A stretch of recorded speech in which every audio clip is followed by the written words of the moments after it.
제가 은혜를 많이 받았습니다. 아마 여러분도 마찬가지라고 느끼고 있습니다. 한 시간만 앞에 시간 너무 잘 들어가지고 여기 오신 분하고 다 뽑으셨을지 모르겠고 혹시 제 시간이 좀 맹탕이 되어도 언제는 미리 건지신 거를 다 믿고 돌아가시면 되겠습니다.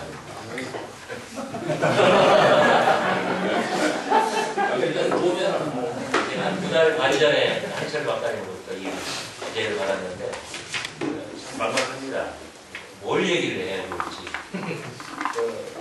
예언자들 같으면 성경에 소명사화가 있습니다.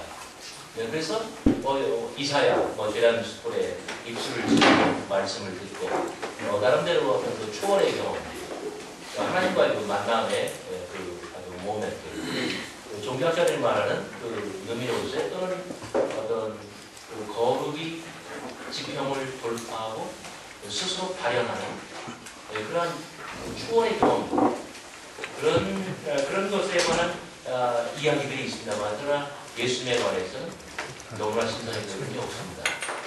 그것이 우리에게 저한테는 큰 과제였습니다. 더욱이 예수님께서 어떤 실적 힘을 가졌다라고 이야기했을 때 그것이 어떻게 동시대의 유대교 지도자들이나 아니면 천년 넘게 형성되어 온 히브리 종교 그리고 유대교에서의 신관하고 어떻게 다를까, 어떤 비교의 증거를 마련하는 것도 하나의 과제였습니다. 아주 학문이 짧고 말이 어눌한 저에게는 정말 어려운 과제였는데, 저는 나름대로 한 두어 가지 전제를 가지고 왔습니다. 첫째, 세계는 신의 몸이다. 신은 세계를 통해서 또는 인간의 삶을 통해서 자신을 구현한다. 우리가 그리스 로마 신화를 보든지 대개 신화를 보면은 그 신화를 간직하고 있는 사람들, 신은 그 사람들하고 거의 모습이 똑같아요. 우리가 신화를 가지고 하나의 그 아키파이 원형으로 그 어떤 그 이야기를 간직하며 산다는 것은 그 신의 행위를 모방한다는 뜻이며, 그렇게 함으로써 어떤 그 신성을 확보하고 체득하고 그것을 실현하며 살아가는 것이죠. 그래서 신의 존재는 이 세계와 인간의 삶 속에 구현되어 있는 것입니다. 예수의 하나님 경험을 우리가 어떻게 알아낼 수 있을까? 그것은 예수의 예수됨, 이 모든 것들은 예수 전승 안에 또는 예수 전승을 당신의 옷으로, 당신의 몸으로 당신께서 직접 구현시켰다고 믿으면서 그 속에서 예수의 하나님 경험을 우리가 유지해낼 수 있으면 좋겠다. 그런 전제를 가지고 저는 제 아주 짧은 제 관찰을 시작을 했습니다. 먼저 유대인의 하나님과 그의 나라를 잠깐 아주 간략하게 보도록 하겠습니다. 유대인들의 역사를 관통하는 한 가지 가장 중요한 사상이 있거든요. 그 사상, 가치, 그 가치가 많이 있는데 그 중에 가장 중요한 것을 핵심적 가치라고 말하죠. 핵심적 가치, 사람들 앞에 천명할 수 있는 그 핵심적인 가치를 우리는 보통 이데올로기라고 합니다. 구약 성서의 사람들, 히브리인들, 그들의 역사와 그들의 사회, 그들의 문화, 그들의 정치, 그들의 종교, 그들의 역사, 이 모든 것을 통해서 관통하는 단 한 가지 사상, 가치, 핵심적인 가치, 이념이 있다고 한다면 그것은 카도시. 복수로 하면 카도시, 거룩 또는 성결이라고 말할 수가 있습니다. 그래서 유대인들의 삶은 어떻게 삶 속에 여호와의 성결을 구현하느냐, 그런 것이었습니다. 그것은 물론 인용된 레위기 19장 2절, 너는 이스라엘 자손의 오를 기준에게 이르리라. 너희는 거룩하라. 나 너희 하나님 여호와가 거룩한 것 같이. 그래서 여호와의 거룩은 이스라엘의 거룩으로 그리고 삶 속의 거룩으로 구현되어야만 합니다. 이것은 성결의 계급화를 가져왔고, 이 성결, 거룩함은 이 등급화가 된다는 뜻입니다. 덜 거룩한 것이 있고 아주 거룩한 것이 있고, 그러니까 성소가 더 거룩한 곳은 어디입니까? 지성소죠. 거룩한 곳 중에서 거룩한 곳이니까 이렇게 거룩은 끊임없이 차등화되고 계급화되고 등급화되는 그런 양상을 보입니다. 메리 더글라스라고 하는 영국에서 활동하는 여유 문화유학자는 이렇게 말을 했습니다. 죄의가 몸의 구멍들에 대한 조바심을 표현할 때 사회학적으로 이 조바심은 바로 정치적, 문화적 소수 집단을 보호하고자 하는 관심에 향한다. 그들의 역사를 통하여 이스라엘 사람들은 언제나 고리고만 소수파였다. 그들의 신앙 체계는 오염, 피, 고름, 배설들, 정액 등 온통 몸과 관련된 쟁점으로 관련되어 있다. 그들의 몸의 정치, 그 억압된 경계선, 바운더리가 신체적인 몸의 훈전성, 통일성, 그리고 종결성에 대한 그들의 관심에 잘 반영되어 있다는 것이다. 네, 보통 이 사회적인 다리를 우리가 소셜 바디라고 표현을 합니다. 이 인간의 육체와 사회적인 다리는 하나의 그 유비, 뭐랄까 공통점을 아주 확실하게 가능한 뜻입니다. 거기 이스라엘의 역사를 통해서 이스라엘 사람들, 유대인들은 아주 지극히 내어 몰리며 쫓기며 주변의 강국들에게 침탈당하며 살아왔기 때문에 이 경계, 그리고 이 몸의 보전, 그리고 이 여호와의 그 성결, 그 거룩을 유지하는데 아주 대단히 아주 예민한 그리고 또 엄격한 그런 관심과 규정들, 또 그런 지키고자 하는 노력들을 가지고 있다 말할 수 있습니다. 참고로 저는 아마 저 혼자인 것 같은데 성결교회 목사입니다. 아까 우리 박목사님 설교하시는데 저는 통합측이 저희보다 훨씬 더 자유주의로 알고 있었거든요. 근데 이 통합측 장로님들 굉장히 보수로 이렇게 말씀하셨는데 굉장히 당혹스러웠습니다. 왜냐하면 저는 더 보수적인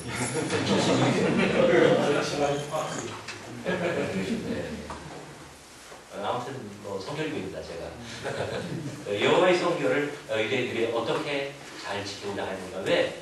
그 삶의 그 모든 그 스트러글, 투쟁은 바로 여호와 하나님께서 성결하시는 분이기 때문에, 그리고 또 이스라엘 본인들에게 성결을 명하시는 분이기 때문에 그래야 할 것입니다. 성결은 경계의 설정입니다. 경계의 설정이라고 하는 것은 그 모든 부정한 것으로부터의 그 분리심, 구분을 뜻합니다. 창조의 사건에서부터 하나님께서는 영역을 구분하셨죠. 이 짐승을 세 가지로 나누셨는데 맨 처음에는 맨 꼭대기에 뭐가 있습니까? 날개, 하늘 공간이 있습니다. 그 다음에 뭐가 있죠? 뭇, 사람과 그 다음에 네 발 달린 짐승들 있습니다. 그리고 그 아래는 뭐가 있죠? 바다 또는 물. 그래서 지느러미 달린 그런 그 생물체. 무엇이든지 여러분 문화유학적인 통찰은 참 재미있어요. 그 농부가 말이에요. 논에 가서 모내기를 할 때 자기의 몸의 모든 진흙은 절대로 더럽다 생각하지 않습니다. 그러나 이 진흙이 집 안으로 들어오고 밥상으로 올라오면 그것은 더럽다고 합니다. 이스라엘 사람들이, 유대인들이 그 여호와의 성결을 이야기할 때 첫째는 공간 부분입니다. 두 번째로는 제 자리를 지키고 있느냐 아니면 이탈하고 있느냐입니다. 제가 말씀드리지는 않았습니다만 그 서컴러쿠션, 그 이동 수단, 그 물짐승은 뭘로 이동을 해야 됩니까? 그렇게 안 살아봐도 잘 모르시죠. 지느러미입니다. 그 다음에 이 무태 사는 짐승은 뭘로 이동을 해야 되죠? 다리로. 그리고 이 하늘에 머무는 그런 짐승은요? 날개로. 그렇습니다. 그것이 어겨지면은 그것은 부정한 것이고 불결한 것입니다.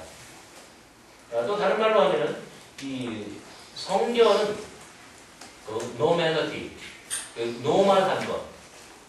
그러니까 우리가 다 이 손가락, 발가락이 한쪽에 5개씩, 10개씩 있어요.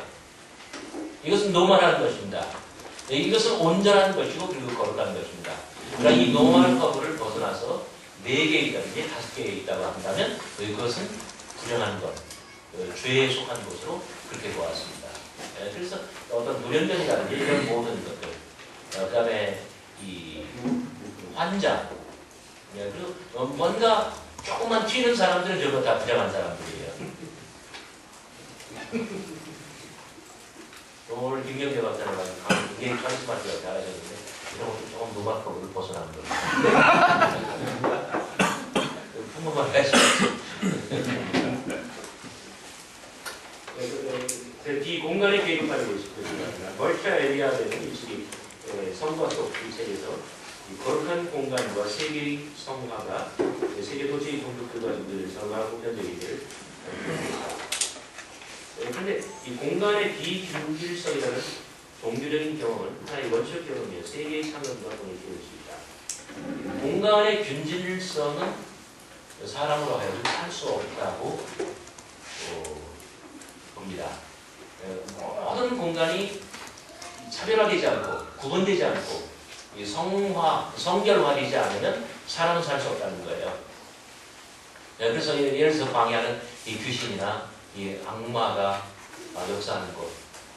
그러나 도시는 그 하늘의 신이 이 초월자가 지정해 주었고 그리고 거기에 그곳을 성화시켰기 때문에 그곳은 어떤 그 초월, 이 신이 발현한 곳이기 때문에 사람이 거기에 정주할 수 있고 거기에 정주한다는 것은 무엇을 뜻하냐면 하늘과 잇대어 있고 또는 이 초월자, 신과 다 있기 때문에 성화된 삶을 살 수 있다는 것을 뜻합니다. 그 패턴으로 멀티아리에는 네 가지를 이야기합니다. 첫째, 지평의 돌파. 지평의 돌파는 이 균질의 공간 속에 어떤 새로운 성화된 구분된 공간이 확보되는 것을 뜻합니다. 이 균질성 속에서 이 비균질성이 온다는 것은 지평의 돌파, 이 지평의 돌파는 이 거룩이 스스로를 세상에 발현시키는 것, 초월이 속세에 나타나는 것입니다. 그것은 이행의 출도를 확보합니다. 왜냐하면 그것은 이 속세부터 신과 연결되어 있기 때문에 신에게로 나아갈 수 있는 그런 공간을 뜻합니다. 만약에 사람이 사는 곳, 우리 인간이 사는 곳이 이 수평적인 어떤 그런 땅이라고 한다면 이 이행의 출구가 되기 때문에 그 거룩이 확보된 그 공간은 하늘로 오를 수가 있습니다. 그래서 이것은 세 개의 축을 상징합니다. 그러니까 우리가 한자로 공지하를 쓴 것처럼 야곱의 사다리가 아주 대표적인 경우입니다. 사람은 땅에 살고 있죠. 초월자는 하나님은 위에 계십니다. 그러나 야곱이 브엘세바에서 하나님으로 여행을 하다가 어느 날 골뱅이를 배우지 않는데 사다리가 놓여 있습니다. 한 끝은 땅에 닿았고 그 꼭대기는 하늘에 맞닿아 있습니다. 이 사다리를 통해서 하늘의 천사들이 내리락 오르락. 굉장히 재밌는 현상입니다. 야곱은 어린 시절에 이 브엘세바에서 형을 속이고 사기친 죄로 집에서 쫓겨납니다. 소년 야곱은 쫓겨나는 마당에 어머니로부터 어디로 가라고 말씀을 했죠? 어디요?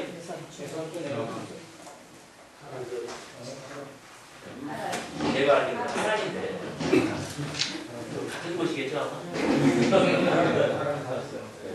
거기 외삼촌이 살고 있으니까 내 친정 너희가 데리고 가라.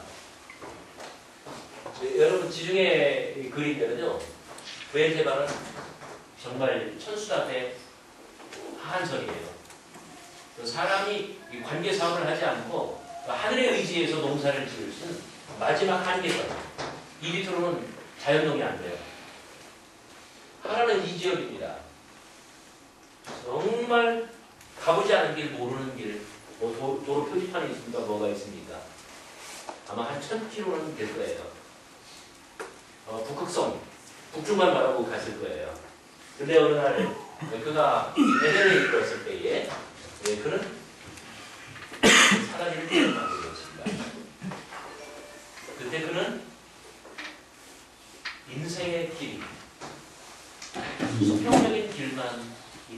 하다가 때때로 하늘에 오를 수 있는 길. 이런 길도 있다는 것을 소년 야곱은 처음 깨달았습니다.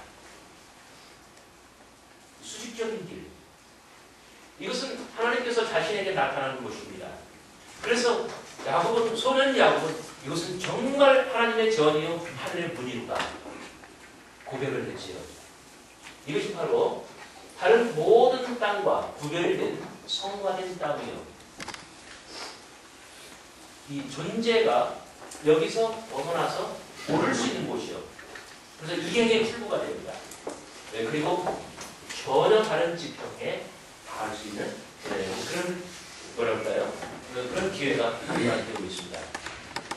이것이 전형적으로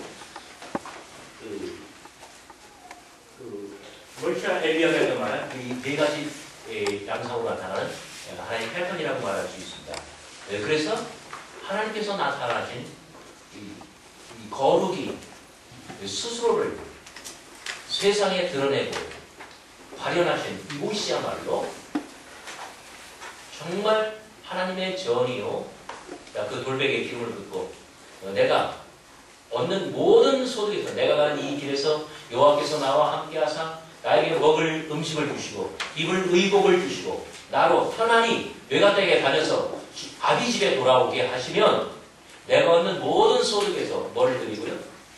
11절을 드리고 그리고 이 하나님은 나의 하나님이 되실 것이며 기름 부은 이 돌베개야말로 뭐가 될 것이다? 여호와의 전이 될 것이다.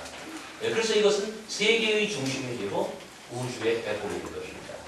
이것 바로 그 네 번째 마지막 단계 세계의 중심입니다. 그래서 이 사다리는 이 세계 축, 중심축, 배꼽의 그 축이 되고 있습니다. 엘리야의 예리한 관찰을 분석하는 공간의 부분과 세계의 창건이 높이와 중심 두 가지를 핵심으로 이루어짐을 알 수 있다.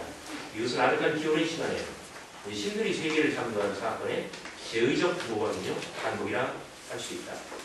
이는 곧 특정한 구역과 역학 구역 사이에 경계를 설정함으로써 카오스 코스모스를 창건하는 일이지 않아 그의 모든 인간은 오직 중심에 거주하게 됩니다.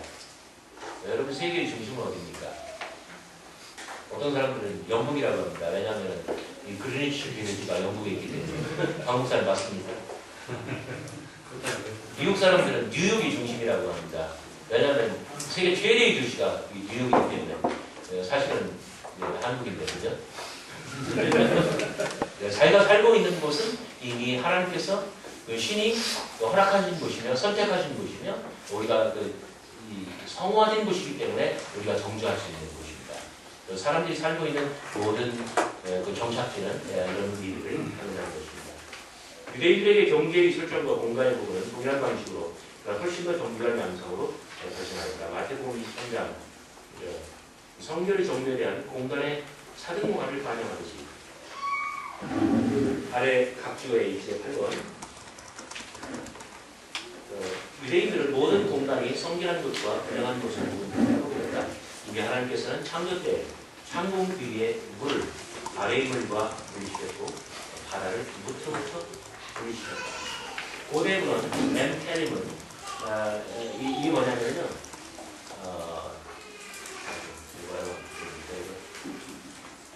라피드의 문화. 왜 지혜가 많이 있는 게 탈무드.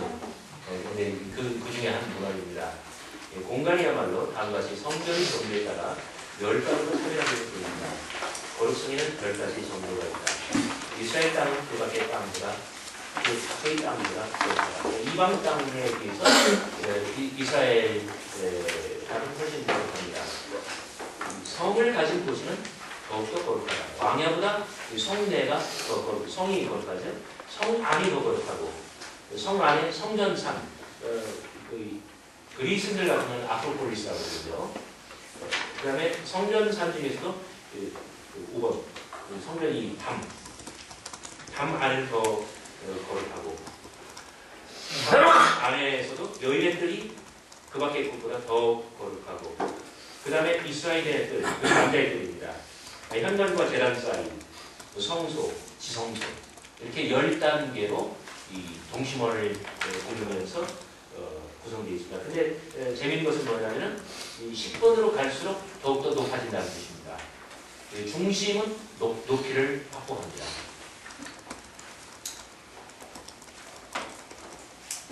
시간의 계급화, 엘리엇에 따르면 공간이 거룩한 것과 세속적인 곳으로 나뉘는 것처럼 시간도 거룩한 시간과 세속적인 시간으로 분리됩니다. 거룩한 시간은 신화적인 시간, 즉 태고의 원수적 시간이 축제나 다른 제의를 통해 현재화된 시간이다. 거룩한 시간은 언제나 현재 순환적이고, 그러니까 이 주일이 매번 돌아오는 것처럼 시간은 순환합니다. 두 번째, 주기적이며 돌아왔지만 또 돌아옵니다.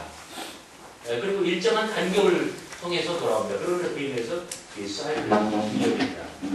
그리고 세 번째, 가역적이고, 그러니까 안식일이 이 순환하고 그 다음에 주기적으로 돌아오고, 그런데 안식일은 선지 창조와 창조 직후에 어떤 신의 안식을 우리에게 뭐랄까요, 알려주고 그렇게 하죠.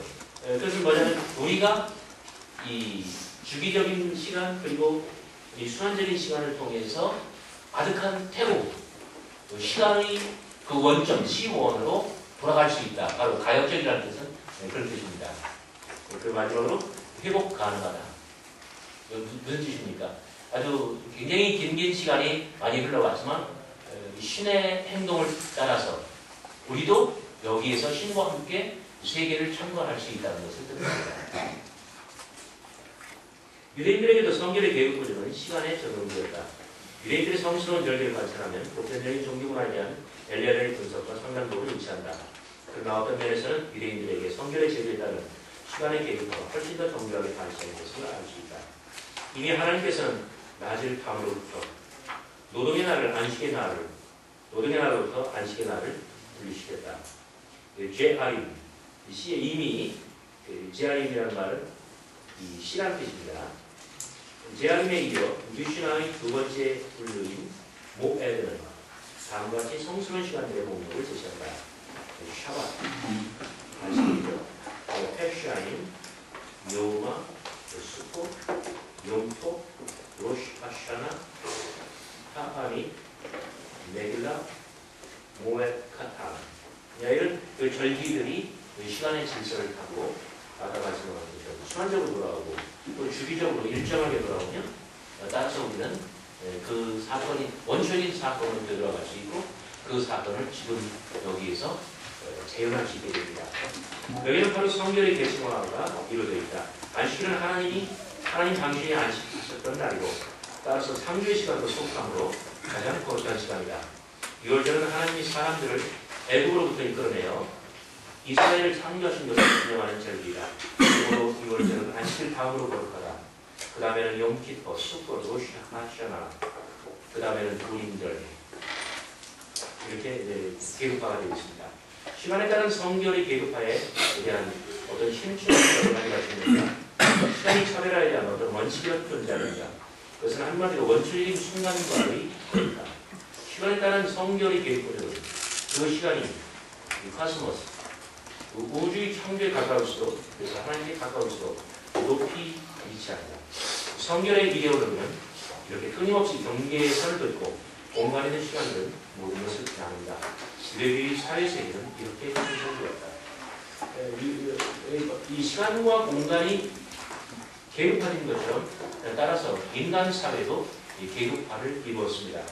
가장 높은 것은 제사장, 특히 무슨 왕조입니까? 마칼 동맹혁명 이후에 무슨 왕조라고 하죠? 하스몬. 하스몬 왕조 때에 의전부터도 마찬가지입니다만 포로기한 이후부터 아주 철저하게 이스라엘 사회를 그 템플 스테이트 신전 국가로 체질화시키면서 대제사장이 삼권 분립 이전에 그 모든 권력, 특히 그 성전 안에는 중앙은행의 기능까지 있습니다. 모든 권력을 다 장악하고 있습니다. 대제사장이 가장 높고, 그 다음에 대제사장을 배출시키는 레위족이 그 다음으로 높고, 그 다음에 이스라엘 사람, 대부분 해방들의 이렇게 등록, 맨 끝에는 성기가 없는 자까지 그렇게 그 인간이 차등하게 되어 있습니다. 위로 올라갈수록 성결하고 아래로 내려갈수록 불결합니다. 참고로 저는 성결교회 목사입니다.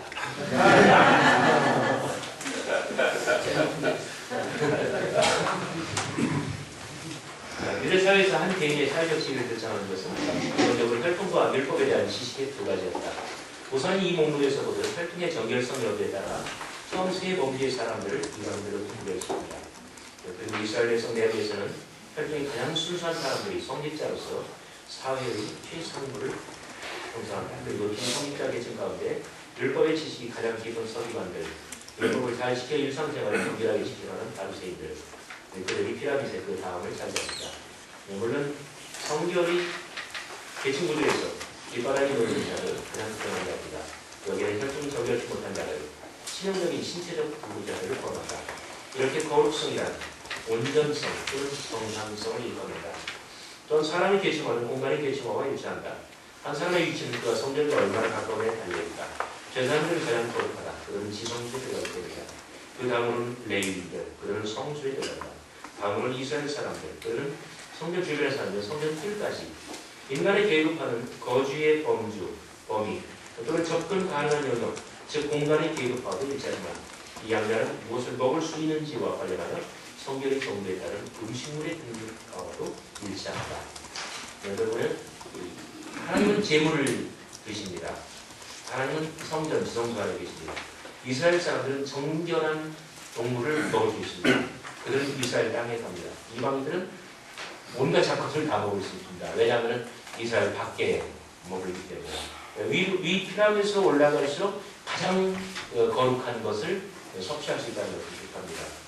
재물의 부위에 따라서 또 성전 내부의 그 공간에 따라서도 이 계층화하는 이 공간 뭐 이런 등등과 정확히 일치한다고 말할 수가 있습니다. 자, 유대인들의 하나님은 이런 식으로 저들의 삶 속에 그리고 저들의 공간과 시간 속에 또 인간의 그 사회 계층 구조 속에 구현되었습니다. 저들은 이러한 하나님을 믿고 있었던 것입니다.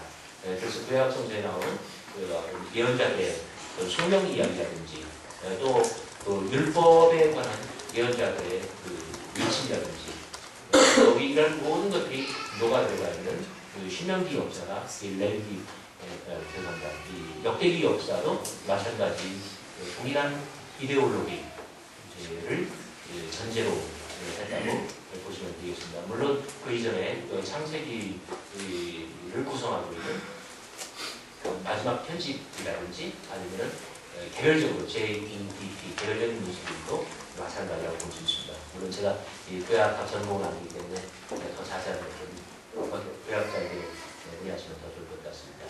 자, 이런 유대인들의 세계에 대해서 예수님은 그 초원을 또는 야훼 하나님을 어떠한 방식으로 체험하셨고 또 하나님을 알고 있었을까? 같았을까? 달랐을까? 같았다고 한다면 예수님은 유대교라고 하는 지배 문화에 또는 지배 종교에 함몰됐을 것입니다. 예수의 목소리가 또 예수의 음성이 예수의 정신이 면면이 이어져 온다는 것은 무엇을 뜻합니까? 달랐다는 것을 뜻합니다. 후대에 예수의 이 신적인 경험을 신약성들은 어떻게 보존하고 있을까요? 저는 그냥 저에게 가장 익숙한 것이 마가복음이고 또 마가복음이 가장 먼저 기록된 그런 또 그런 다윗 뭐랄까 명분도 있고 해서 제가 제 2부에서는 마가복음 내에서 예수의 그 신적인 경험을 나름대로 한번 유추해 보았습니다. 그것은 하늘 소리의 경험이라고 말할 수가 있습니다. 1장 1절에 마가복음 성경이 있으신 분들 옆에 펴놓으시면 더 도움이 될 것 같습니다.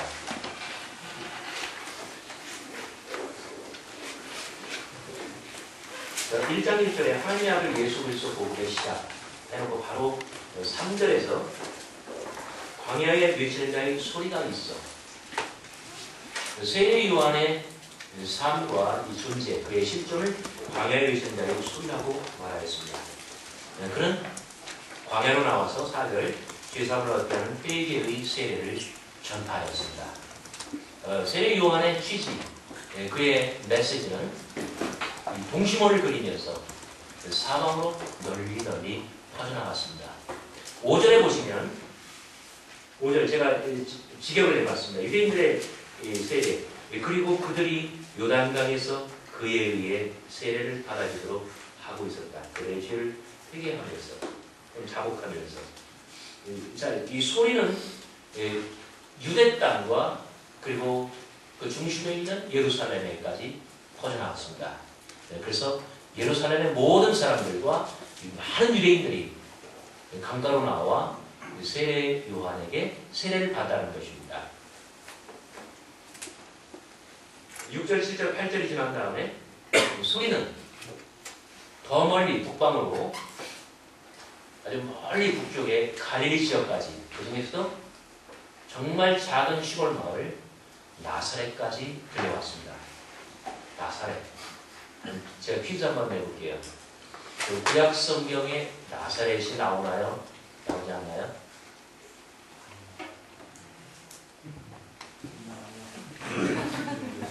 뭐 이간이 저거니까 뭐 어떻게 김진우 박사님 혹시 뭐 짐작을 하신 거 아니에요? 신중하게 되네요.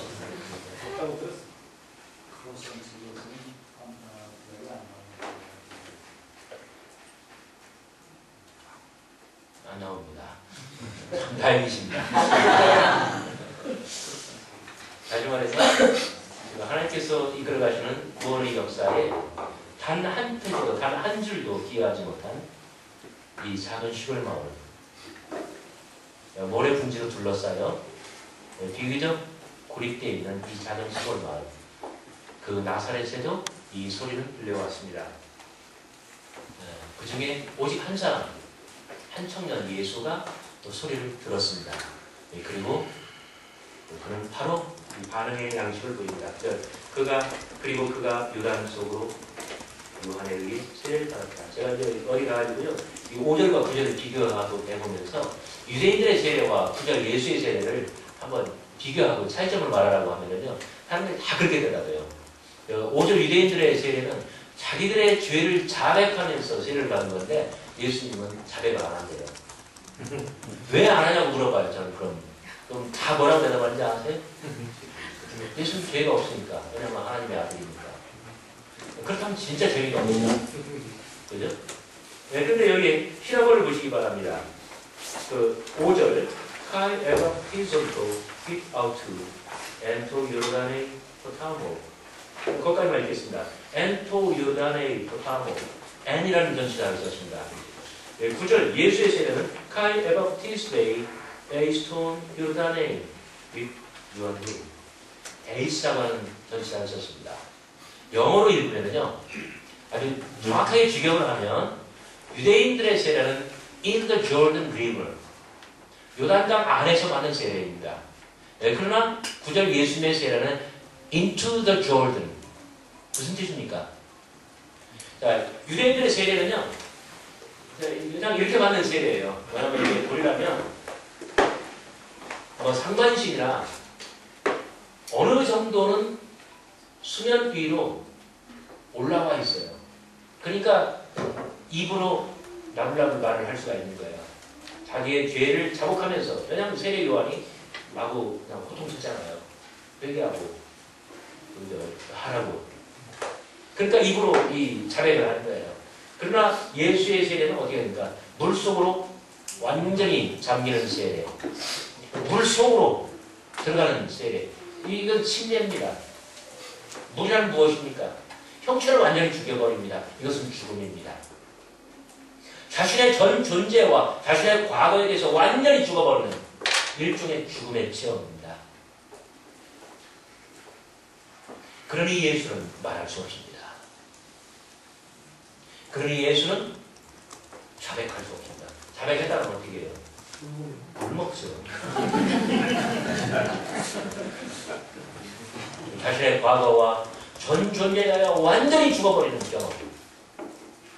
나중에 세베대의 두 아들 야고보와 요한이 예수께 찾아와 10장 45절 이하입니다. 선생님, 부탁이 하나 들었는데 부탁 하나 들어주실래요? 들어주실래요? 뭔데 그래? 말해봐. 아 들어주실래요? 들어주실래요? 말해봐 이 자식들아. 그때 뭐라고 그랬어요? 주의 영광 중에 하나는 주의 우편에 하나는 좌편에 앉아 있는 거였어요. 예수님이 뭐라고 대답하십니까? 협상의 천재. 불먹어라. 영광의 그 두 자리는 내가 주는 것이 아니지만, 그러면서 예수께서 하나 물으신 게 있어요.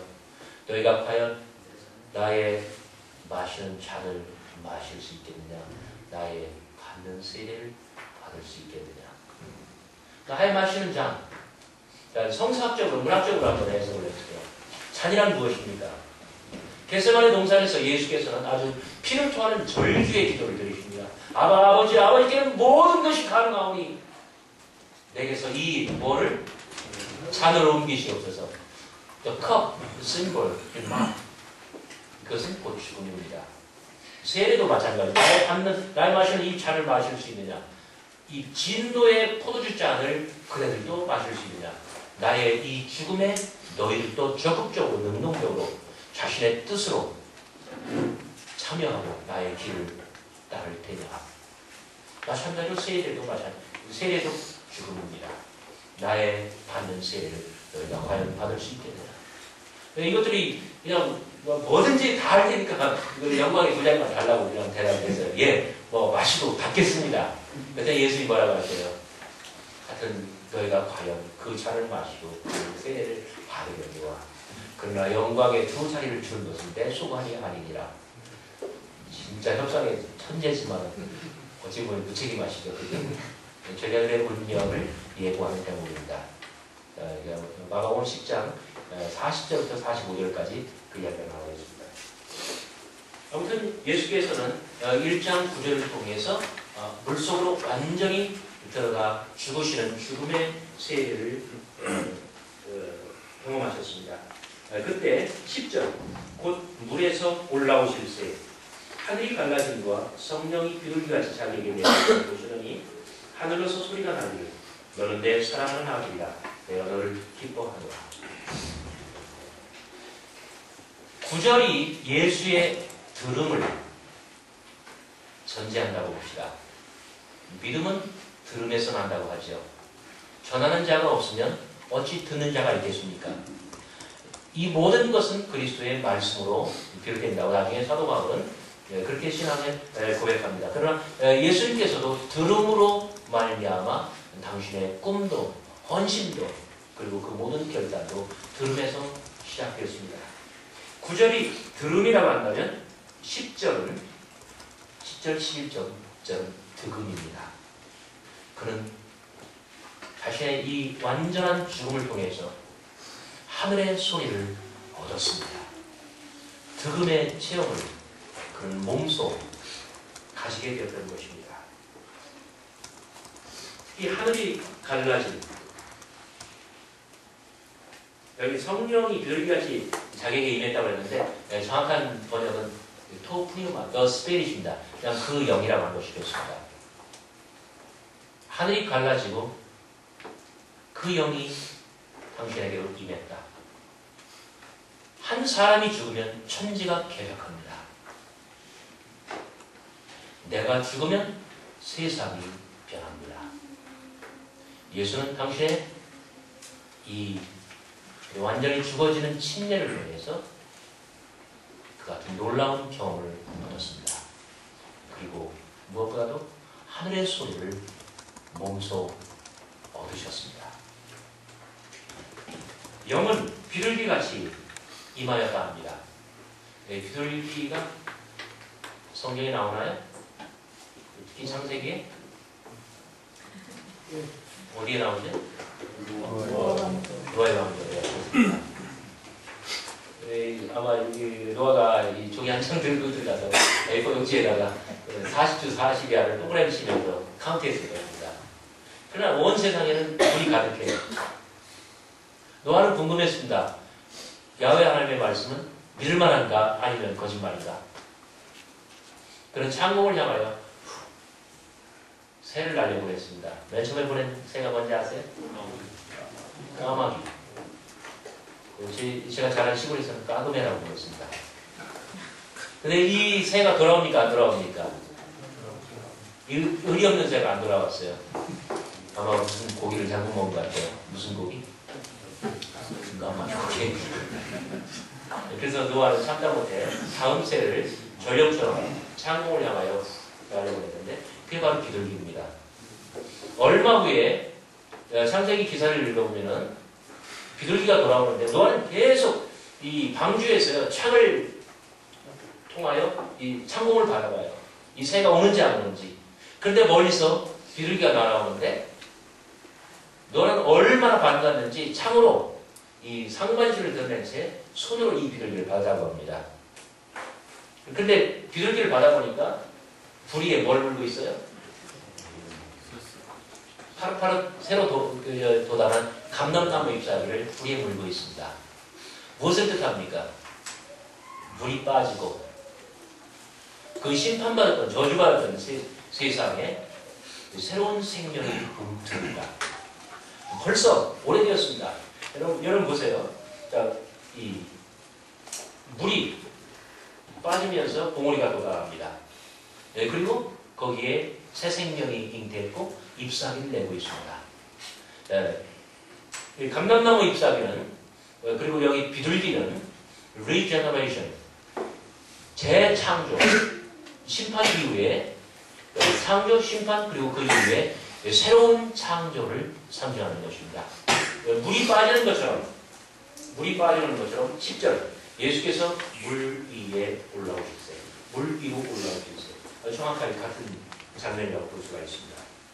자, 예수께서는 분명 이 신의 소리를, 하늘의 소리를 얻었고, 그리고 이 득음의 체험을 가졌고, 그리고 무엇보다도 이 재창조의 전령, 비둘기의 모습으로 그 영이 당신에게 임하는 것을 몸소 체험하였습니다. 이것은 예수의 어떤 새로운 탄생, 새로운 인간상으로 세상에 구현되는 자신의 새로운 실존을 예수는 말하고 있는 것입니다.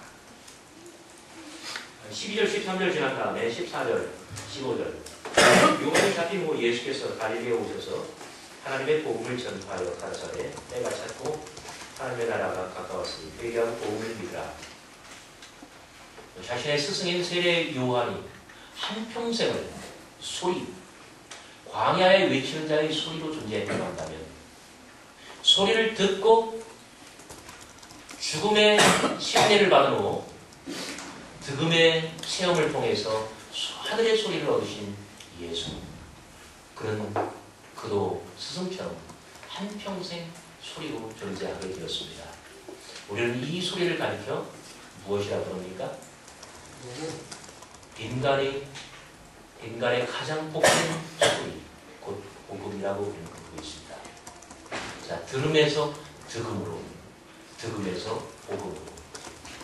예수는 스승처럼 한평생을 소리로 존재하게 될 것입니다. 우리는 이 소리를 복음이라고 부릅니다. 신약학자들은 그렇게 비교합니다. 세례 요한의 모든 메시지를 한 줄로 요약하면 무엇일까? The coming judgment of God. 하나님의 오고 있는 심판입니다. 그런데 제자 예수의 그 모든 메시지를 한 줄로 요약한다고 한다면 그것은 무엇일까요? The coming 뭘까요? Kingdom of God. 하나님의 오고 있는 나라입니다. 세례 요한은 이스라엘 역사를 통해서 대단히 두드러진 예언자입니다. 엘리야와 엘리사의 정기, 그 얼을 받은 시대의 예언자, 그리고 시대의 스승이었습니다.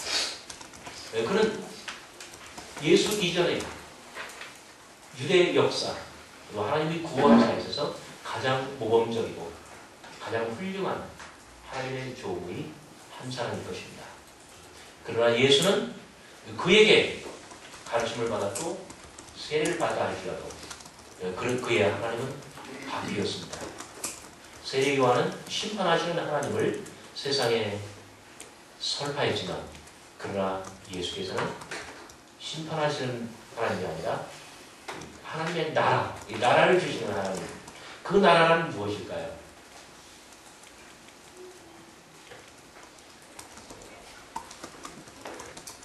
밑에서 그 다음 세 줄 아래를 보시면 쉬는 소리 안에 존재합니다. 이 소리는 신의 존재 양식입니다. 여러분 열왕기 상 19장의 이야기를 알고 계시죠? 엘리야의 이야기입니다. 여호와 하나님께서 엘리야에게 분부하십니다. 너는 나가서 여호와의 산 앞에 서 있어. 너는 나가서 여호와의 산 앞에 서 있어. 그런데 아주 급하고 강한 바람이 지나갑니다. 여호와께서는 그 바람 속에도 계시지 아니하였습니다. 그 다음에는 모든 것을 다 아주 폭파시키고 날려버리는 지진이 일어납니다. 하지만 하나님은 지진 속에도 계시지 아니하였습니다. 그 다음에는 모든 것을 형체도 없이 태워버리는 불이 임했습니다. 여호와께서는 불 속에도 계시지 아니하였습니다. 그 다음에 임한 것은 무엇입니까?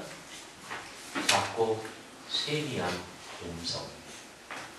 이 세미한 소리 속에 야훼 하나님께서 거하셨습니다. 소리야말로 신의 존재 양식, 신은 소리 안에 거하십니다. 마가복음은 예수의 이 체험, 하늘 소리의 체험으로 이 모든 것을 시작합니다. 그리고 마가복음은 따라서 소리의 대서사시라고 말할 수가 있습니다. 여러분 이런 관심을 가지고 마가복음을 읽으면 정말 재미있습니다. 마가복음에는 이 소경을 눈뜨게 하는 이야기가 두 편 나오는데 소경이란 어떤 사람입니까? 소경의 인식의 방법은 무엇입니까? 보지 못하려 빛이 없어요. 만지지 못하려 왜? 더러운 부정하니까. 소경이 세상을 인식하는 것은 오직 소리입니다. 바디메오의 이야기, 베스다 소경의 이야기, 소경을 눈뜨게 하는 이야기는 소리가 빛을 가져다주는 이야기입니다.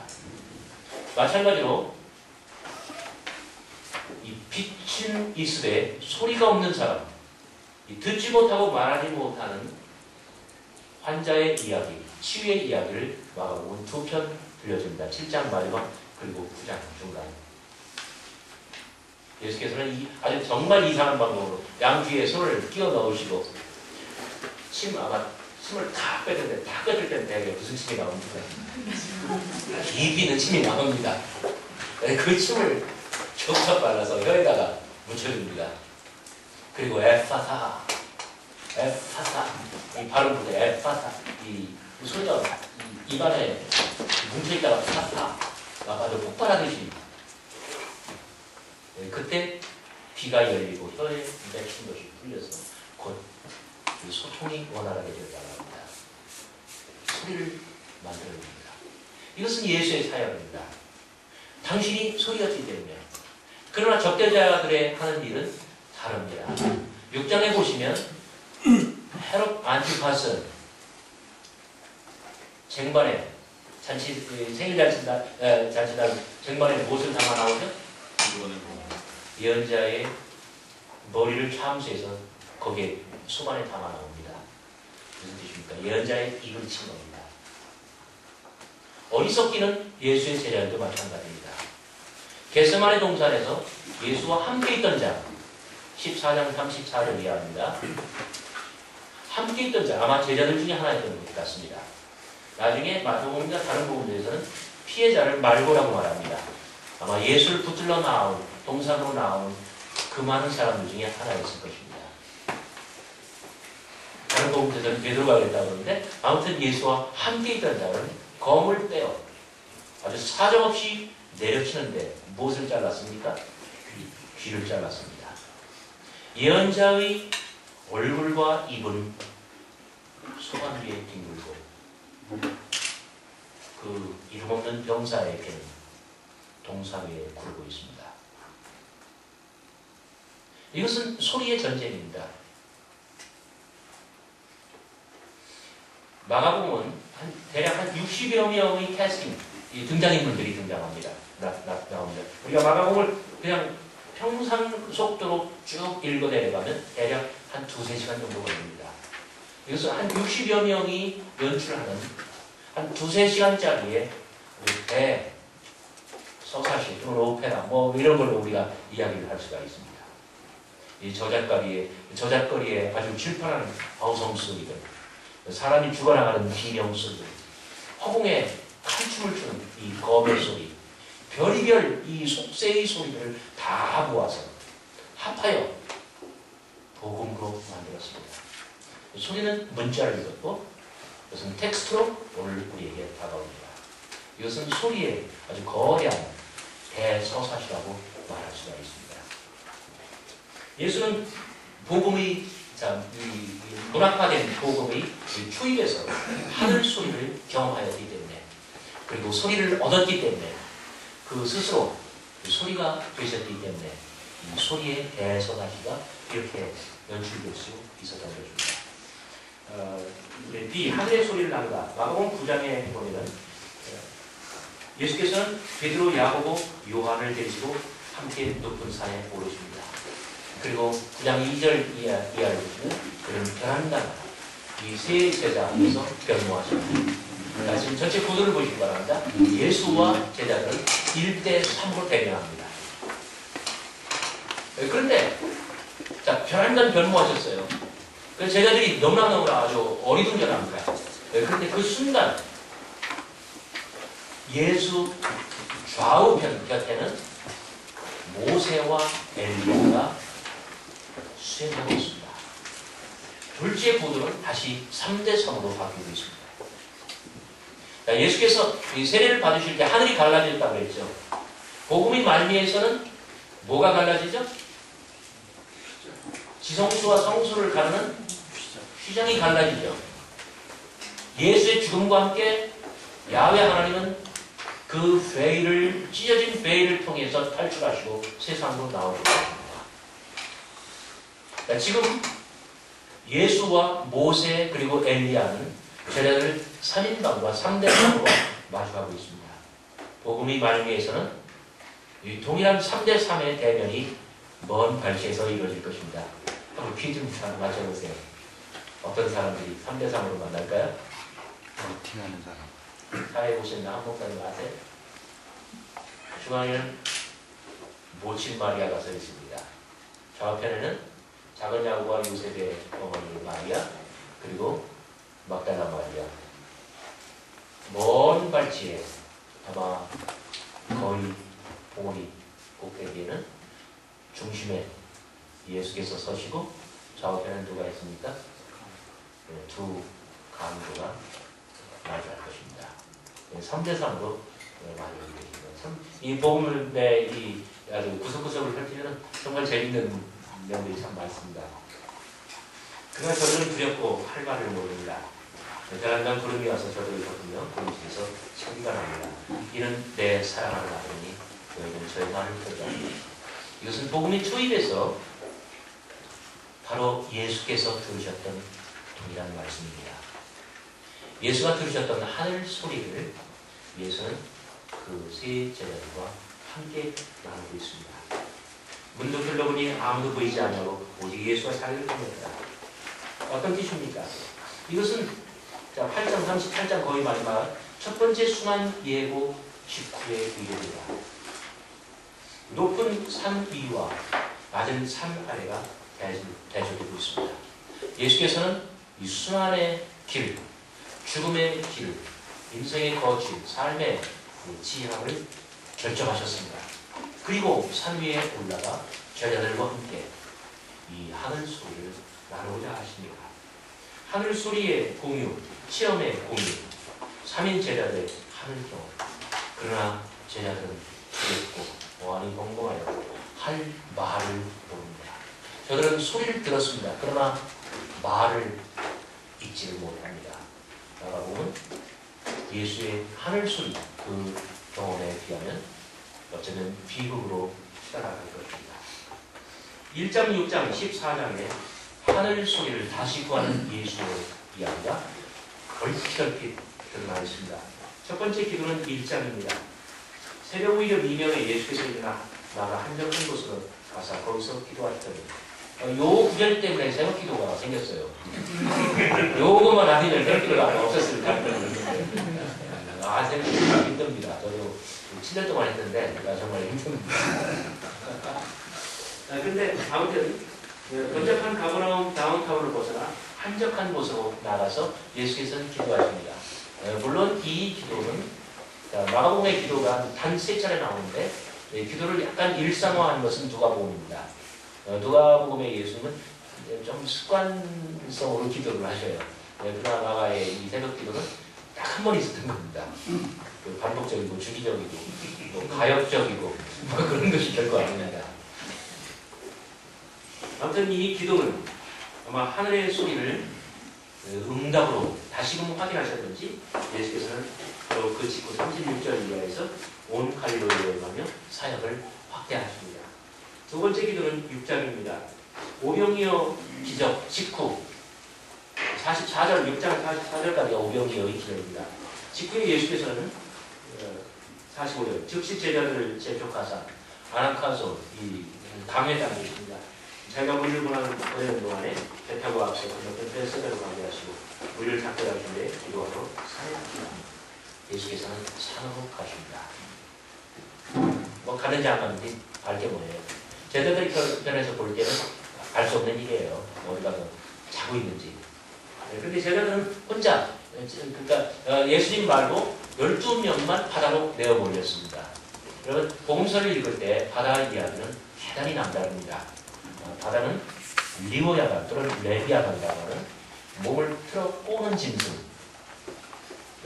요한계시록 12장의 말로 하면 옛 뱀이라고 하는 사단, 곧 큰 용입니다. 그 짐승이 살고 있는 곳입니다. 그래서 이것은 성화되지 않은 곳이요, 이 카오스의 영역이라고 말할 수가 있습니다. 제자들은 이 위험천만한 바다 위로 물의 세계로 내어보입니다. 저물매 배는 바다 가운데 있고 예수는 홀로 무태에 계시다. 하나님과 생으로 제자들의 배로 이루어지는 것을 보시고 밤 4경쯤에 바다 위로 걸어서 저희에게 오사 지나가시려고 하시네. 여러분 바다 위로 걸어서 저희에게 오사. 밤 4경쯤이면 새벽 2시부터 4시 사이. 예수께서는 바다의 경랑을 바꿔서 한 걸음 한 걸음 제자들에게 다가오십니다. 바다를 다스리는 것, 바다의 용, 바다의 세력을 다스리는 것은 오직 야훼 하나님의 능력이라고 하였습니다. 욥기와 시편에 그렇게 나와 있습니다. 지금 예수께서는 제자들에게 당신이 곧 야훼 하나님의 아주 초월적인 권능이신 것을 눈으로 볼 수 있도록 보여주십니다. 빛을 발하십니다. 모양을 그려주십니다. 그러나 제자들은 예수를 보고 49절 예수를 보고 유령이라고 소리를 질러냅니다.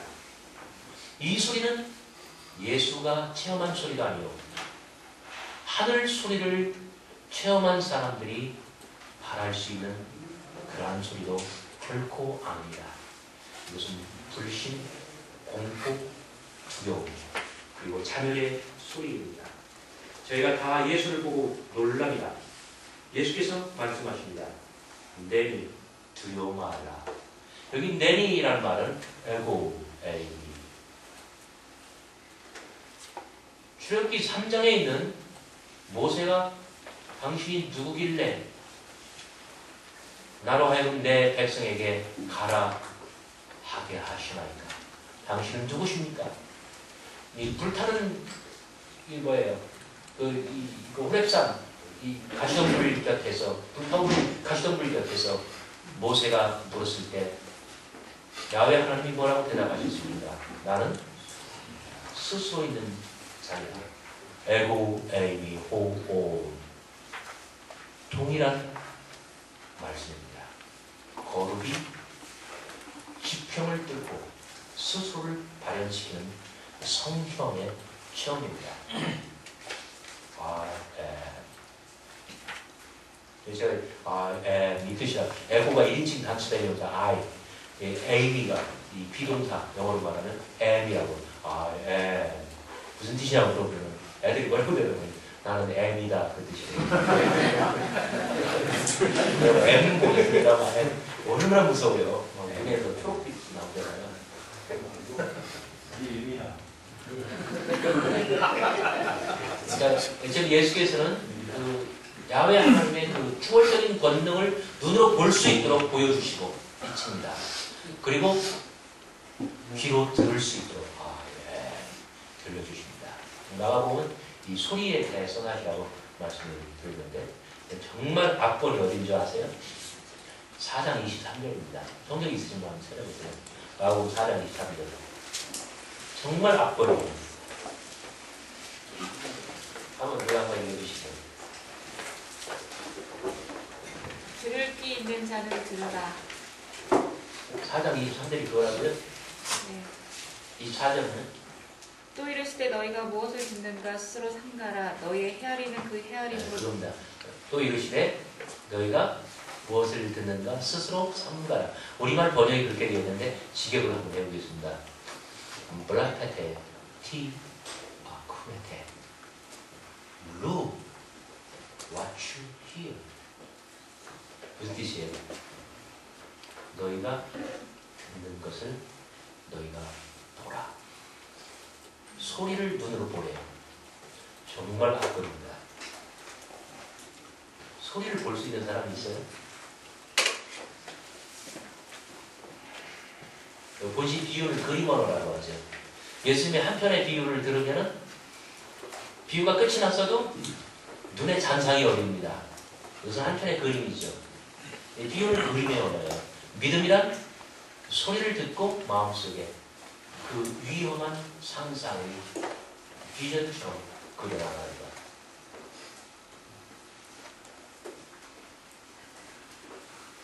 지금 예수님께서는 귀로 들을 수 있도록 들려주시고 눈으로 볼 수 있도록 보여주십니다. 그러나 제자들은 아주 뭐라 할까요? 그 대경 질색가 있고 아주 허둥지둥하면서 할 바를 알지 못하고 갈 바를 알지 못한다. 갈릴리 바사 이렇게 생겼다고 한다면 가버나움 여기에 있습니다. 오병이어의 기적은 이 지역에서 일어났습니다. 베세다는 건너편입니다. 건너편 베세다로 가라. 자, 호수, 바다와 요단강, 이 동편은 유대인의 땅입니다. 이 동편은 이방인의 땅입니다. 예수께서 건너편 베세다로 가라라고 하신 것은 하나님 나라의 이 초월적인 권능 그리고 사람들을 향한 이 아주 가장 깊은 소식, 이 복된 소리를 하나님 나라의 건설을 이방 땅으로 확장하라고 하는 정말 내용 모르는 강요에서 내용은 그러한 명령이 있었습니다. 그러나 제자들은 예수 자기는 뭐 기도하러 갔다고 하는데 뭐 기도하자 말하자 알지 마라. 그러나 제자들은 앞으로 나아가지 못합니다. 계속 막바람이 불어오고 있는데 괴로이 노를 지어도 앞으로 나아가지 못하는 거예요. 이것은 첫째 불신, 두 번째 편견, 선입견, 그리고 이방인 너희는 안 돼. 너희가 무슨 하나님의 자녀야. 너희가 무슨 하나님의 그 모든 혜택을 받을 수 있다는 거야. 이 불신과 선입견이 저들의 앞을 가로막았습니다. 그리고 들려줘도 보여줘도 저들은 이 하늘의 소리를 체험하지 못하고 하늘의 그림을 저들은 보지도 못하고 완수하지 못합니다. 자, 53절 배는 어디로 갔습니까? 그 이름 보였나요? 53절, 6장 53절. 배는 베네사에서 갔습니다. 그럼 지도에서 베네사렛이 어딘가 한번 짚어보세요. 한번 짚어보세요. 어딘가. 아무도 모르시죠? 아무도 못 짚어요. 베네사렛? 베네사렛은 이쪽입니다. 배는 해양하고 말았습니다. 예수의 뜻은 분명 베세다에 있었지만 이방 땅에 있었지만 그러나 항해는 궤도를 이탈했고 그리고 예수의 의지와는 정반대로 뱃머리를 돌린다는 것입니다. 성서의 이야기는 대단히 상징됩니다. 하늘 소리의 체험 그리고 공유 그리고 함께 하자는 예수의 취지는 그만 모든 면에서 밑둥부터 잘려나갔고 그리고 낭패를 경험할 수밖에 없었습니다. 세 번째 기도는 겟세마네 기도입니다.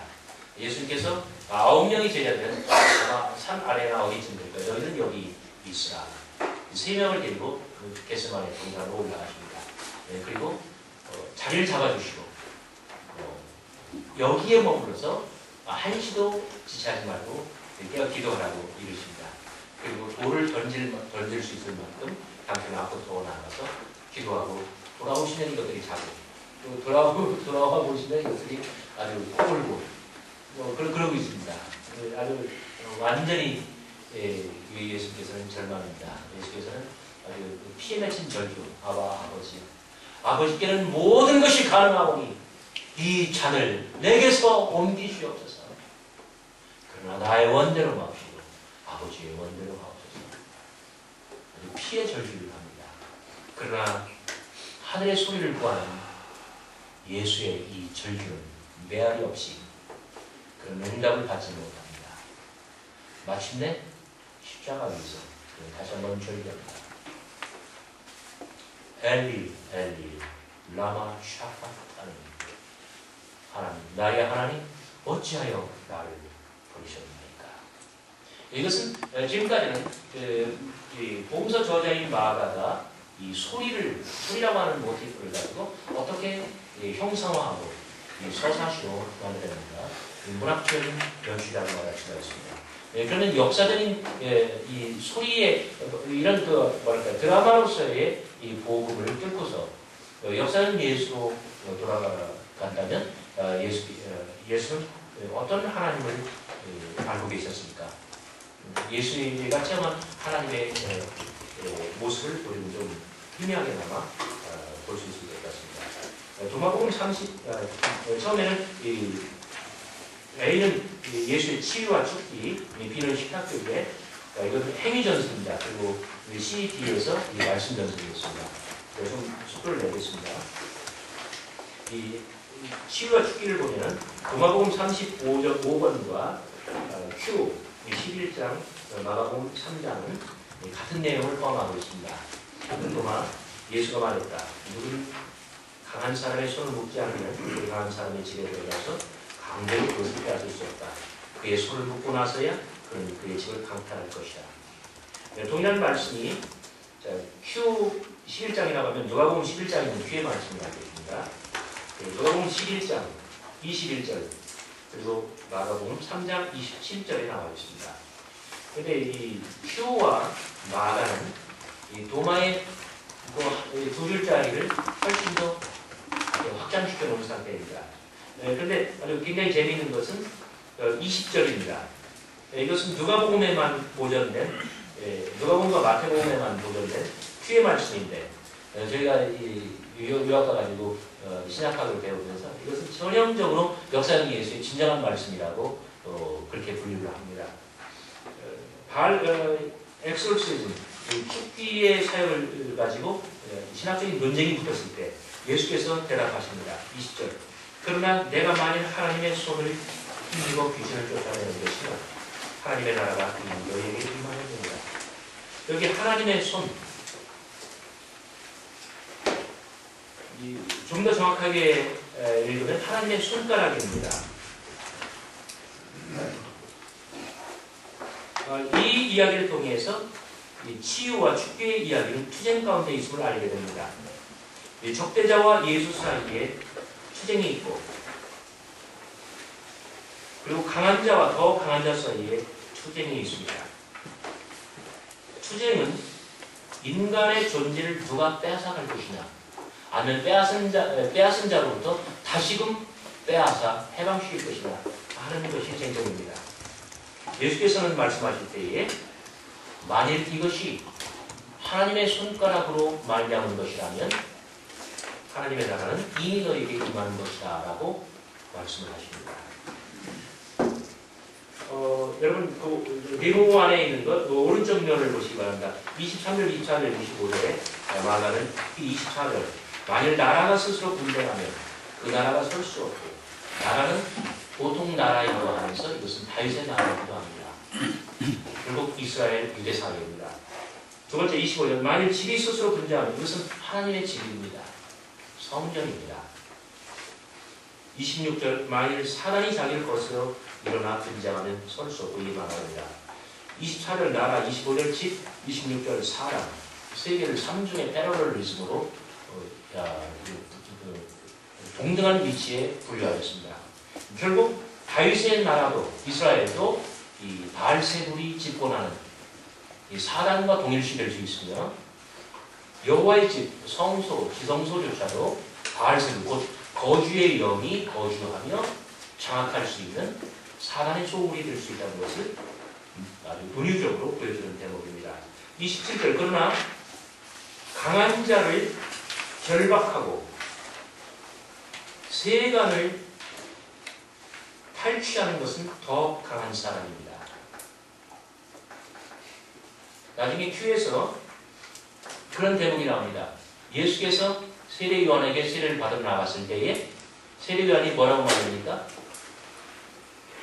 죄송합니다. 사람들이 그 세례요한에게 예수에 대해서 물었을 때 세례요한이 뭐라고 대답합니까?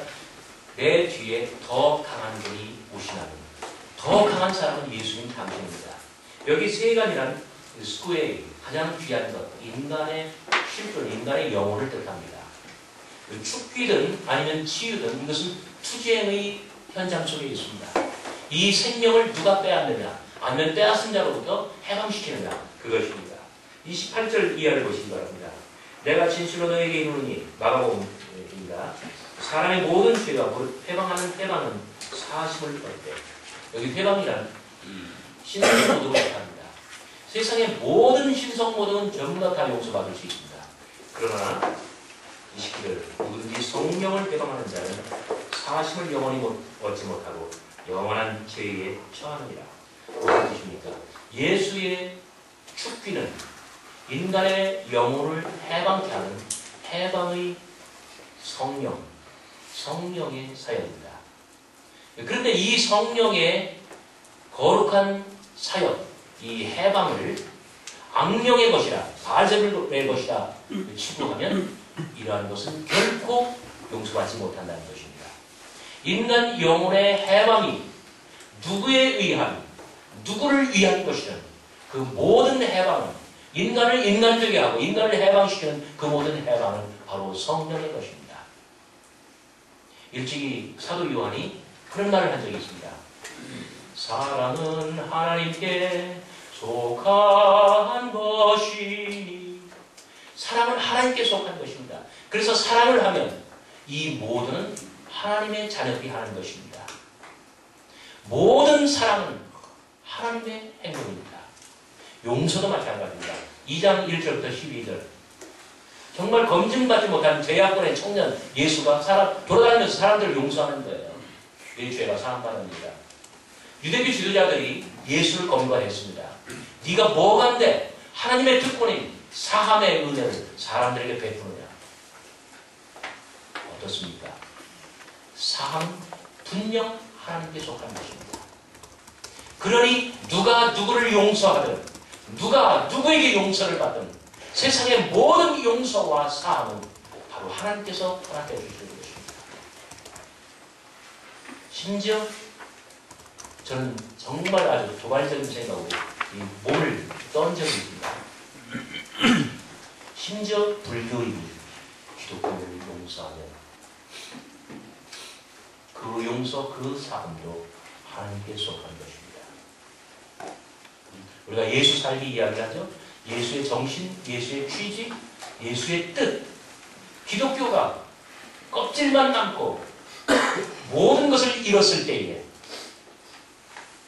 이슬람이나 불교가 와서 우리에게 그 정신을 일깨워주고 그 정신을 다시금 우리 마음속에 자극하고 불붙여준다고 했을 때 우리는 과연 이 구원을 받아들일 수 있을까? 예수가 생각하는 하나님은 제도의 틀을 넘어서는 그런 하나님입니다. 여러분 마가복음 1장 40절부터 45절까지 잠깐 보시기 바랍니다. 제가 인용문에는 제가 알았습니다만 예수님께서 가브라함으로 한 곳에서 문둥병 환자를 만나십니다. 그가 달려와서 무릎을 꿇고 원하시면 제 몸을 깨끗게 하실 수 있나이다 하였을 때 예수께서는 그를 불쌍히 여기사 손을 내밀어 그를 만지시며 가라사대. 여러분 어떻습니까? 불쌍히 여기사 손을 내밀다. 불쌍히 여기사 손을 내민다. 불쌍히 여기는 것은 마음에 있는 것입니다. 손은 마음에서 나오는 행동입니다. 그리고 그 부정한 자, 문둥병 환자 몸을 어루만집니다. 예수께서 말씀하셨습니다. 만일 내가 귀신을 쫓아내는 것이 바알세불의 힘을 빌은 것이라 한다면 너희의 자녀들은 누구의 힘을 빌어서 쫓아내는 것이다. 여러분 레몬박스 왼쪽에 있는 19절 너희의 아들들은 누구를 힘입어 쫓아내느냐. 이것이 Jewish exorcist, 유대교 귀신 추출자들의 이야기죠. 그런데 말씀하십니다. 그러나 내가 만일 하나님의 손을 힘입어 귀신을 쫓아내는 것이면 하나님의 나라가 이미 너에게 임하리라. 그런데 1장 45절 이하에서 불쌍히 여기사 손을 내밀어. 어떻습니까? 내미는 손. 그래서 자신보다 부정한 사람 그 몸을 어루만지는 손. 가장 부정한 자를 어루고 그리고 보듬는 그 손길. 이 모든 손길은 곧 불쌍히 여기는 마음에서 나온 것이고 그것은 곧 하나님의 손인 것입니다. 이런 복음서를 읽을 때 그 손 이야기를 한번 유심히 보시기 바랍니다. 누가 누구를 만지든 그 마음속에 불쌍히 여기는 연민, 그 마음이 자기하고 있고 그 마음에서 나오는 손, 그래서 내미는 손, 그래서 어루만지는 그러한 손, 다 하나님의 손길입니다. 그렇다면 하나님의 나라는 이미 너희 가운데 임하여 있느니라. 빨리 끝내라는 말씀인 줄 알겠습니다. 입니다. 좋아서 그렇게 했습니다. 네, 그렇습니다. 이 손이 바로 하나님의 손입니다. 이것은 이 종교와 문화의 울타리를 뛰어넘는 손이고 성결의 이념치계, 그 거룩의 이데올로기, 그 많은 경계를 건너는 그 손입니다. 하나님의 나라가 이미 임하여 있다고 합니다. 먼 미래에 저희 그때 임할 나라, 독신이 종말론적인 나라가 아니라 하나님의 나라는 바로 이러한 마음들 그리고 손길 안에 이미 임하여 있습니다. 여기 불쌍히 여기는 마음이라고 했는데요.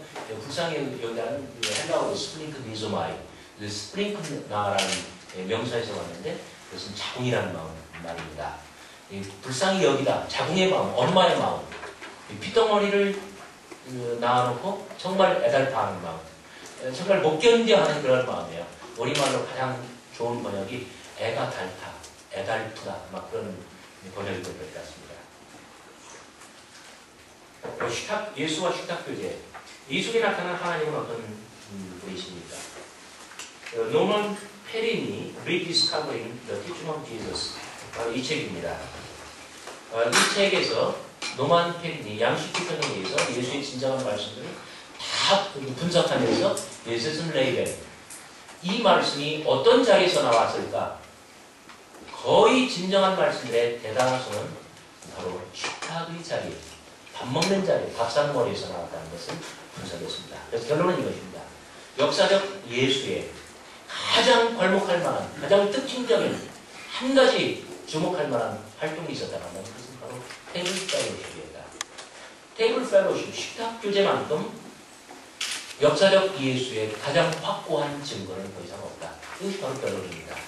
그럼 누가복음 15장에는 세 개의 비유가 나오죠. 첫 번째로는 잃어버린 드라크마, 그 다음은 잃어버린 아들, 마지막으로는 잃은 양, 그 다음에 탕자. 세 비유 모두가 다 찬치를 촉진합니다. 드라크마 하나 찾았는데 어떻습니까? 너무 기뻐가지고 동네 사람 다 불러가지고 잔치를 낼 거예요.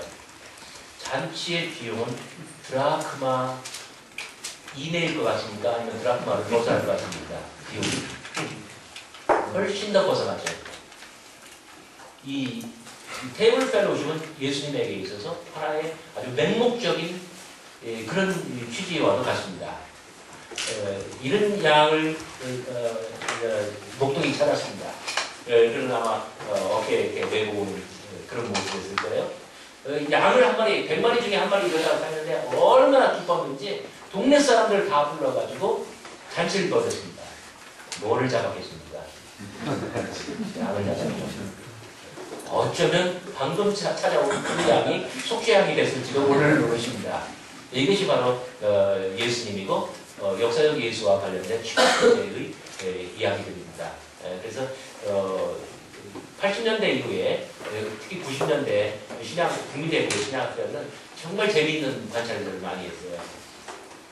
어느 동리, 어느 마을, 어느 집에 잔치가 있다 하는 그에 나타나는 예수. 만날 때마다 언젠가 오물오물 뭔가 씹고 있는 예수. 제가 이렇게 했더니 어떤 학생이 예수님 수첩을 한번 들여다보았대요. 근데 순전히 일정 스케줄이 장례식, 결혼식, 어디 가서 뭐 좀 먹으니까. 그래서 나온 책이 제목이 뭐냐면 갈릴리안 업스타, 갈릴리의 어정배로. 그러니까 예수는 느린 겁니다. 느려 터집니다. 게으릅니다. 일도 안 합니다. 그리고 흥겨운 잔치자리에는 을에 나타납니다. 그리고 삶을 축제로 만들고 놀이하는 예수입니다. 저도 7년 동안 목회를 해봤습니다만 제가 목회하는 동안 제 주변에 믿음 좋은 교회들 다 깨졌어요. 저는 이제 설교하고 예배하는 거 이외에는 거의 다 놀았어요. 교인이라고 그냥 스포츠하고 함께 먹고. 그런데 저희 교회는 무지무지하게 튼튼한 교회가 되었어요. 왜냐하면 저는 확신이 있었어요. 예수님의 방법입니까? 먹고 노는 게.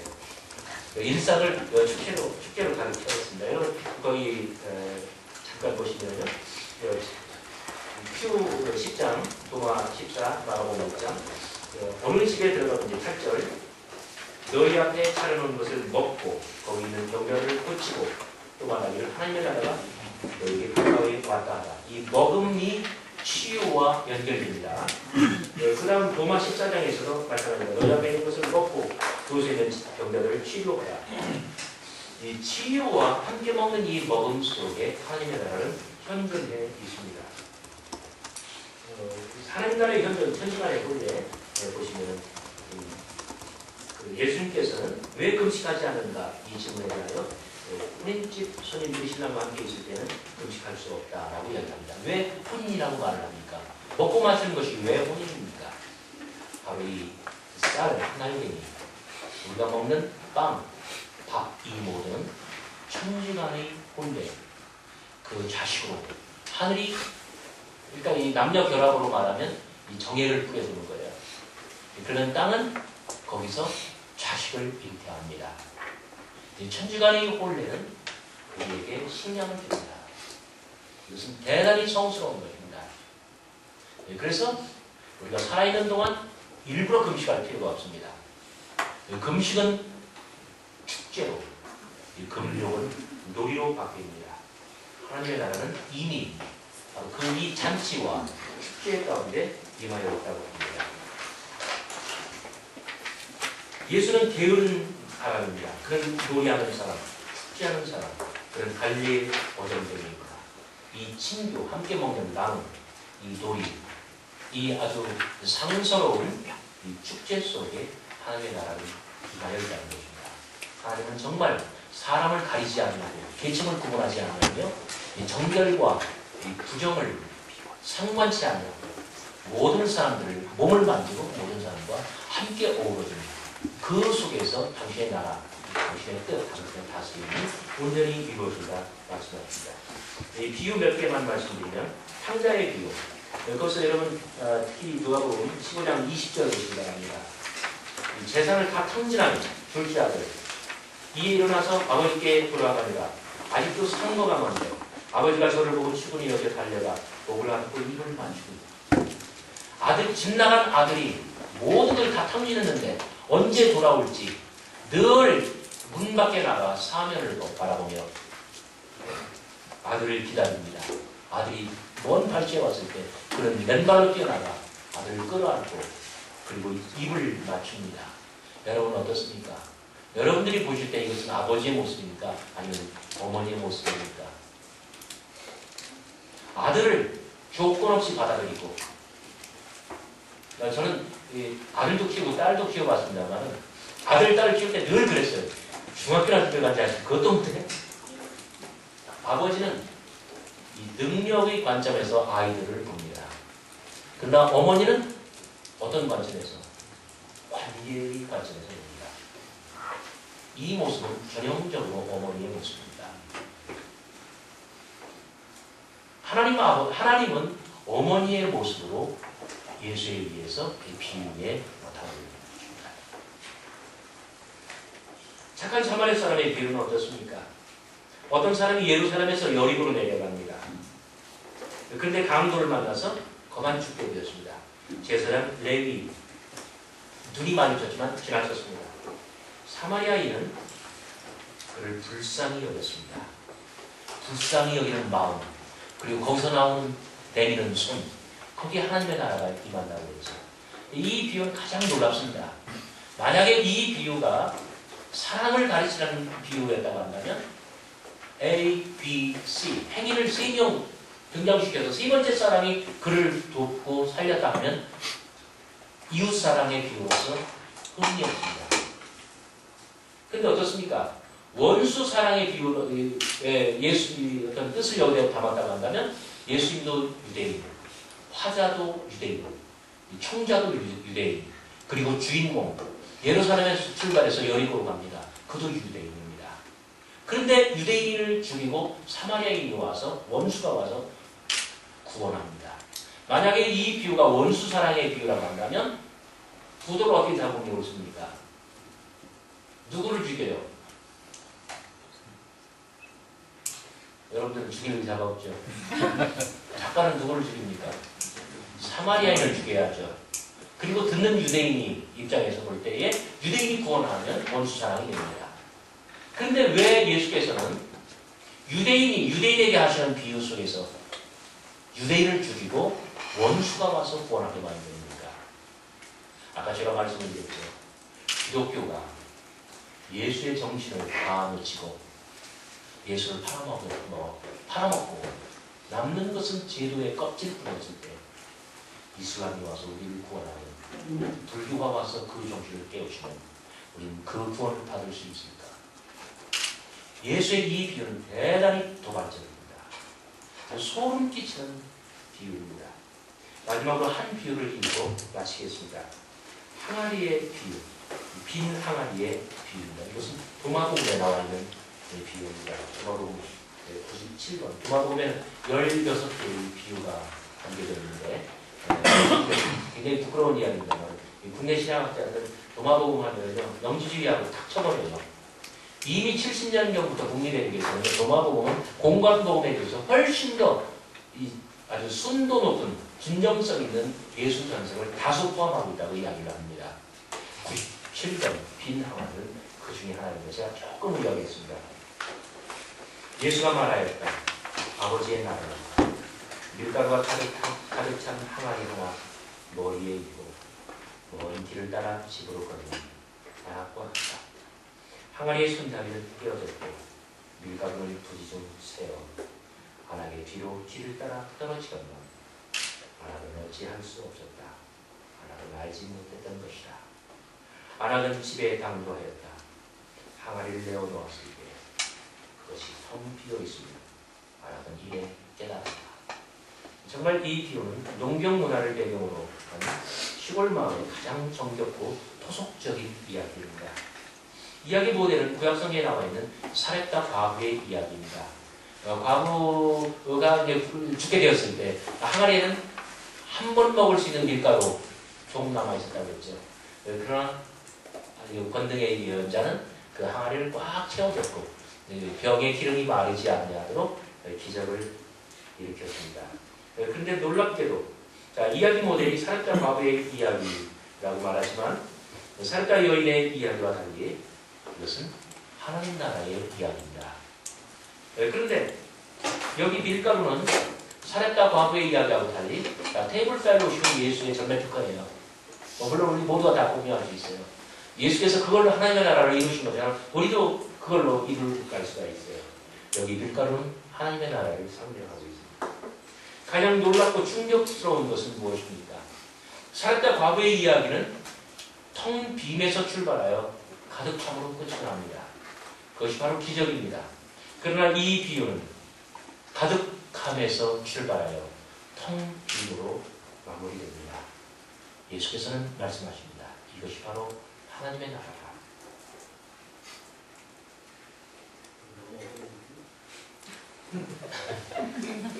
어려워요. 저도 기도 많이 했습니다. 음식도 잔치도 축제는 항아리 밖으로 넘쳐 흘렀습니다. 이것은 끊임없이 자기를 비우고 남들에게 주고 사람과 살아있는 모든 것들이 함께 나누는 그것이 바로 하나님의 나라라는 것입니다. 더욱이 가장 놀라운 것은 하나님 나라의 주인은 하나님이겠죠. 하나님의 나라니까, 그죠? 그런데 이것이 하나님의 나라라고 한다면 하나님 나라의 모든 일을 관장하는 일은 한 이름 없는 안악일 뿐입니다. 안악내입니다. 여인입니다. 얻지 못하는 아내, 아무것도 할 수 없이 모든 것을 자기도 모르는 사이에 다 망실을 해버리는 그런 어머니, 그가 바로 하나님입니다. 예수의 하나님은 이런 분이십니다.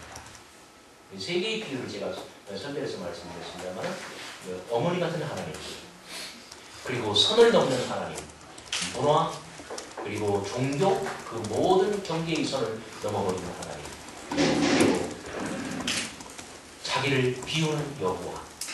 이것이 바로 제가 이번에 발표를 준비하면서 제가 찾아본 예수의 하나님이었습니다. 너무 길게 해서 죄송합니다.